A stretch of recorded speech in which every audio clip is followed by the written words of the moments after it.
ये है एक्सरसाइज 3.2 का दूसरा क्वेश्चन। साइन एक्स 3/5 है, x lies in second quadrant और बाकी का निकालना है। तो आपको पता है formula sine square x plus cos square x is equal to 1।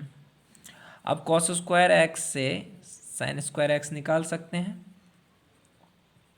Cos निकाल सकते हैं यहाँ से ना, तो यहाँ से निकल जाएगा कॉस स्क्वायर एक्स। साइन का मान रख दो यहाँ पे 3/5, 3/5 का स्क्वायर तो 1 - 9/25 ये आया कॉस स्क्वायर एक्स। फिर कॉस स्क्वायर एक्स का मान आ जाएगा आपको 25 - 9/25 हो जाता है 16/25। अब कॉस स्क्वायर एक्स यहाँ पे 4/5 का स्क्वायर करूँगा तो ये आएगा, ये दोनों गया तो कॉस एक्स का मान क्या आया 4/5 प्लस माइनस में आएगा ना। और कॉस जो है वो सेकेंड क्वाड्रेंट में क्या होता है, निगेटिव होता है ना कॉस। तो कॉस का मान आ जाएगा आपको कॉस एक्स बराबर -4/5 और निगेटिव मान आएगा क्योंकि निगेटिव होता है। X lies in second quadrant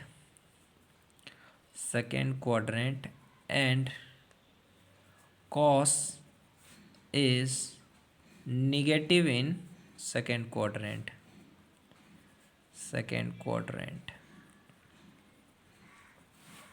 समझ गए, क्या होगा, निगेटिव होगा, तो इसलिए cos का मान निगेटिव आया। अब cos आ गया तो कोसेक का मान निकालना हो तो इजी है। कोसेक एक्स क्या हो जाएगा 1/sin x, और sin x का मान तो दिया हुआ है तो कोसेक एक्स डायरेक्ट यहाँ से निकाल जाएगा 5/3।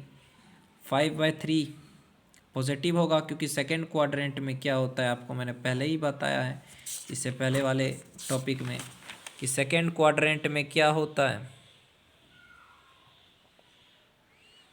नहीं सेकेंड क्वाड्रेंट में ना, क्वेश्चन क्या कह रहा है, सेकेंड क्वाड्रेंट में किसका मान, कोसेक का मान सेकेंड क्वाड्रेंट में। फर्स्ट क्वाड्रेंट में, सेकेंड क्वाड्रेंट में कोसेक का मान पॉजिटिव होता है तो इसलिए मैंने यहाँ पे पॉजिटिव लिखा है। तो यहाँ पे आप लिख सकते हो x lies in second quadrant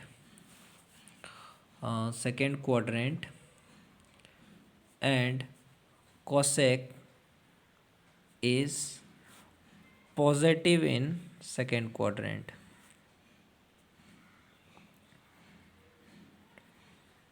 आ गया समझ में। तो कोसेक का मान निकल गया, कॉस का मान निकल गया, साइन का दिया हुआ है। अब हमको निकालना है सेक का मान। ओके, तो सेक का मान कैसे निकालेंगे हम, सेक एक्स लिखिए, सेक एक्स हो जाएगा आपका 1/cos x।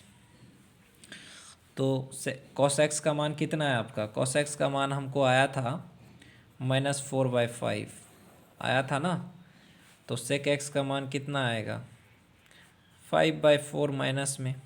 लेकिन सेकेंड क्वाड्रेंट में क्या है, निगेटिव आएगा ना, निगेटिव आएगा तो यहाँ पे आप लिख दो x lies in second quadrant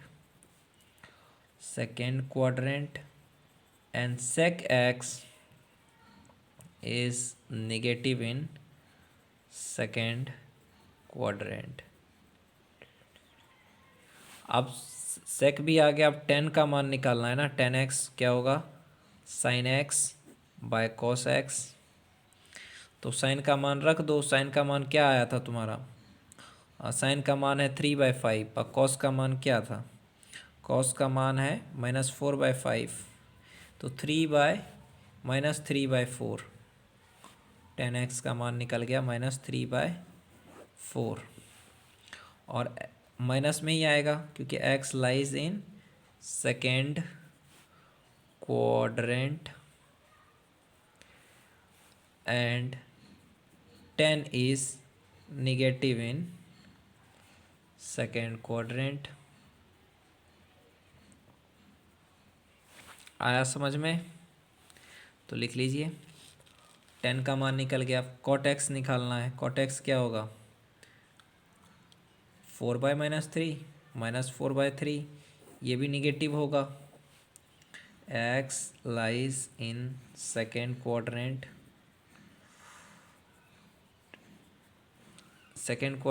and cot is negative in second quadrant. Okay, cot x का भी मान निकल गया। तो इस तरह से हमने सारे का मान निकाला, कॉट एक्स का, टेन एक्स का, सेक एक्स का, फिर मैंने कोसेक एक्स का, कॉस एक्स का और साइन एक्स का मान तो दिया ही हुआ था। अब तीसरा सवाल क्या कहता है,